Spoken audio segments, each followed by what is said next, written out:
जय हिंद दोस्तों, आज मैं एक ऐसी वीडियो बना रहा हूं जिससे कि आपको पता चलेगा कि हमेशा ही नीचे लेवल का या नीचे तबके का शोषण पहले भी किया जाता था, आज भी किया जाता है। और अगर आप और हम आवाज़ नहीं उठाएंगे तो हो सकता है कि ये हमेशा ऐसा ही चलता रहे, लेकिन हम इसे ऐसा चलने नहीं देंगे। हम जरूर आवाज़ उठाएंगे, भले ही कोई हमारी बात सुने या ना सुने। अभी एक तुगलकी फरमान आया है, मतलब कि एक प्रपोजल दिया गया है जो कि सीडीएस पहले आपको बता दूं, चीफ ऑफ डिफेंस स्टाफ, जो कि आपने नाम सुना होगा विपिन रावत जी का। पहले वो हमारे आर्मी के थल सेना अध्यक्ष थे। अब आर्मी ने अब मिनिस्ट्री ऑफ डिफेंस ने एक ऐसा रैंक बनाया है जो कि तीनों सेनाओं का हेड हो, यानी कि एक हो, और वो पहले देश के सीडीएस बने हैं विपिन रावत, सीडीएस विपिन रावत। तो हमें उनसे काफ़ी अपेक्षा थी और उनसे हमें बहुत सारी उम्मीदें भी थी कि वो नीचे तबके के जो दुख दर्द है उनको समझेंगे, जो जवानों के साथ में जो अन्याय हो रहा है उसको समझेंगे, और जो पुरानी कुरीतियाँ चली आ रही है जैसे सहायक प्रथा या जवानों का शोषण, उस चीज़ को दूर करेंगे। एक ऐसा खाका तैयार करेंगे जिसमें कि जवान अपनी आवाज़ उठा सके और जो उनके साथ में जातियाँ हो रही हैं उसके बारे में बता सके और उनको दूर कर सके। फ्रेंड्स, सबसे पहले मैं आपको एक बात क्लियर कर दूं कि हम अफसर विरोधी नहीं हैं, क्योंकि मैंने एक पिछला वीडियो बनाया था जिसमें एक जवान को घुटने टेक के प्रमोशन पहनाया जा रहा था, तो हमने बोला था कि ये गलत है, ये अंग्रेजों की कुरीति है और इसको समाप्त किया जाना चाहिए। तो उसमें 1-2% जो प्रवृत्ति के सहायक हैं उन्होंने बोल दिया कि ये कोई खराब नहीं है, आप गलत कर रहे हो, घुटने टेक के। बोला ये तो हमारी ड्रिल है, अगर ये आपकी ड्रिल है तो वाकई चेंज होना चाहिए, हमारा बस इतना कहना था। रैंक एक गर्व का विषय होता है। आर्मी का जवान एक सीना ठोक कर अपनी नौकरी करता है और हमने कभी ऐसा नहीं देखा। हमें बुरा लगा इसलिए हमने आवाज़ उठाई और हमेशा उठाएंगे कि जवान को भी अगर एक रैंक पहनाया जाता है तो उसको सम्मान पहनाया जाना चाहिए, उसको छाती ठोक कर बिल्कुल आर्मी की आपने ड्रिल देखी होगी, हमेशा बोलते हैं चेस्ट अप मोरल अप, यानी कि आपकी छाती भी चौड़ी होनी चाहिए, आपका मोरल भी अप होना चाहिए। घुटने टेक के प्रमोशन लेना अगर ये पहले से चला रहा है तो ये वाकई में गलत है और किसी को बुरा लगे, लेकिन हम फिर भी इसके खिलाफ आवाज़ उठाएंगे। अब दूसरी मेन मुद्दे की बात करता हूँ, पेंशन को लेके जो नया अपडेट यह है पेंशन को लेके। अब आपको आसान भाषा में मैं बताता हूँ कि प्रपोजल है क्या। ये जो प्रपोजल है ये सीडीएस विपिन रावत ने हमारे मिनिस्ट्री ऑफ डिफेंस से लेके पीएमओ तक को भेजा है, जिसमें उन्होंने एक खाका तैयार किया है पेंशन को लेके कि अफसरों की जो पेंशन है वो 100% होनी चाहिए, और जो आपके 4 एक ऐसी कोर रेजिमेंट हैं जिनकी थोड़ा सर्विस बढ़ाई जानी चाहिए और उनकी पेंशन होनी चाहिए 60%, और जो 97% जो नीचे के जो जवान लेवल है, जीसीओस लेवल है, और उनकी पेंशन हो जानी चाहिए 50%। वो कैसे और ये कैसे होगा, उन्होंने इसमें एज फैक्टर डाल दिया है। आपको ज़रा बारीकी से समझाता हूँ।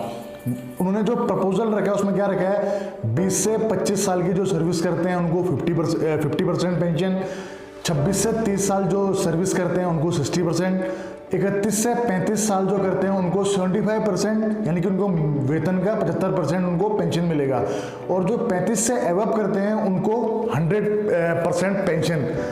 अब जो ये आप टर्नओवर है, जो अब ये ड्यूरेशन है एज का, अब इसमें आप रैंक के बारे में बताता हूँ। जो आपको पहला दे रहे हैं आप 20 से 25 साल तक 50%। आपको बताना चाहूँगा 2016 में जो रिटायरमेंट हुए थे इंडियन आर्मी का सबसे ज़्यादा बेस्ट था रिटायरमेंट होने वाला, और आप यकीन मानिए कि जो बेस्ट था उनको क्या आगे प्रमोशन नहीं मिल पाने के कारण वो रिटायरमेंट हुआ था, जिनमें काबिलियत की कोई कमी नहीं। अब आर्मी में क्या होता है कि एक पर्टिकुलर वैकेंसी होती है, एक बटालियन में इतने अफसर होंगे, इतने जवान, इतने जेसीओज होंगे, इतने हौलदार, नायक, लेस नायक, तो एक रूपरेखा होती है। तो उसमें क्या है, प्रमोशन नहीं मिल पा रहा था, क्योंकि आगे जो अगर रिटायरमेंट वाला आगे घर नहीं जाएगा, पीछे वाले को आगे को प्रमोशन मिलता नहीं है। तो इस कारण क्या है, एज के अकॉर्डिंग अब आपको अगर 16-17 साल तक अगर आपको नायक बनने का मौका नहीं मिलेगा तो आपको पेंशन जाना ही पड़ेगा। तो जो जवान होता है, एक आप नायक तक की कलर सर्विस होती है 22 साल, हौलदार की होती है 24 साल। तो अब जेसीओस कितने बनते हैं आप बताओ। फ्रेंड्स, आपको बताना चाहूँगा एक बटालियन में जो एक नफरी होती है या एक जवानों की या पूरे एक बटालियन की जो संख्या होती है उसका बहुत कम हिस्सा ऑफिसर्स का होता है, बहुत कम हिस्सा उसका जीसीओस का होता है, ज़्यादा हिस्सा क्या होता है उसका जवान का, मतलब कि सिपाही टू हौलदार तक का। अब उनकी कलर सर्विस है लास्ट 24। अब सब तो जेसीयूज बनते नहीं क्योंकि वैकेंसी कम होती है तो उतना मौका लोगों को कम मिलता है। अब वो आ जाएंगे रिटायरमेंट। अब रिटायरमेंट आएंगे तो उनके लिए शर्तें रख दी है, उनकी पेंशन होगी 50%। अब देखिए जो नेक्स्ट स्टेप है वो है 26 से 30 साल तक, उनकी होगी 60%। 26 से ऊपर में ORS रैंक में बनेगा कौन? जो हवलदार होगा उसकी कलर सर्विस है 24 ईयर्स। अगर वो 2 साल बढ़ाता है तब जाके वो बंदा पहुंचेगा 26, वो 60% के काबिल का होगा।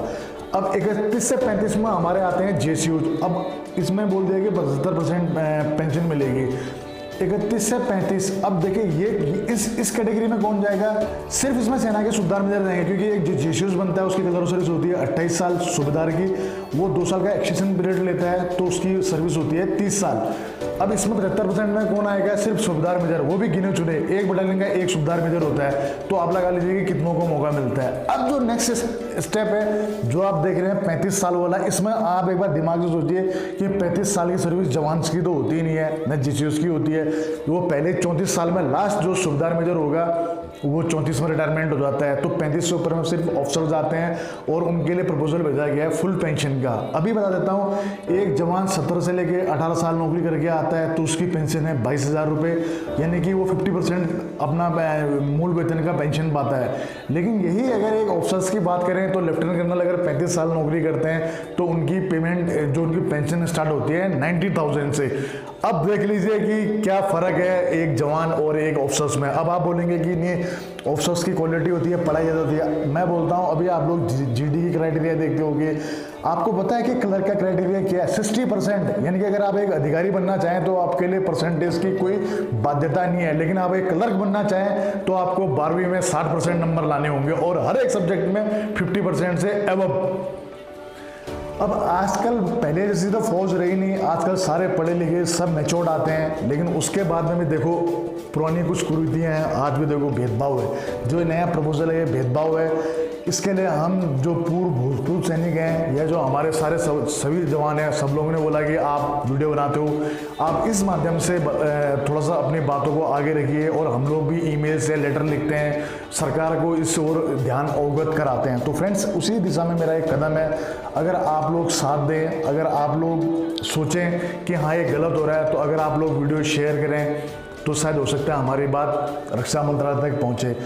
अब जो 60% वाला एक जवानों का है उसमें कौन कौन आएंगे? AMC यानी कि आर्मी मेडिकल स्कोर के, EME के, AC के और AOC की आर्मी ऑर्डिनेंस कोर, जो कि आपको पता ही होगा जो हमारे लिए इक्विपमेंट या व्हीकल फैक्ट्री होती है उनके अंडर में वो बनाते हैं। AC आर्मी जो सर्विस कोर है वो हमारे लिए फूड प्रोवाइड करती है या हमारा राशन पानी का वो करती है। EME में जिसमें सबसे ज़्यादा टेक्निकल्स वाले वो होते हैं और AMC जो हमें मेडिकल सुविधाएँ मुहैया कराती है। तो इन लोगों को भी मौका मिलेगा, इनकी सर्विस बढ़ाने का प्रपोजल चल रहा है। लेकिन बाकी जो 97% फौज है यार उनका क्या होगा? तो ये सोचने की बात है। हम अफसर विरोधी नहीं हैं और मेरे हीरो मेजर सिद्धांत सिंह हैं, मेरे हीरो मेजर सोमनाथ शर्मा है और ऑन प्रेजेंट जो मेरे हीरो थे, मैंने पिछली वीडियो में बताया था कि मैं मेरी ज़िंदगी में मेरा अभी ऑन जो एट प्रेजेंट जो हीरो है वो मेरे साथ में जब मैं RR में था 2002 से लेके 2005 तक, तब एक मेजर विशाल दुबे थे जिनसे कि आतंकवादियों की रूह कांपती थी। आज तो भगवान की कृपा से जहाँ तक मुझे आशा ही नहीं, पूर्ण विश्वास है बहुत ऊंचे पद पे होंगे।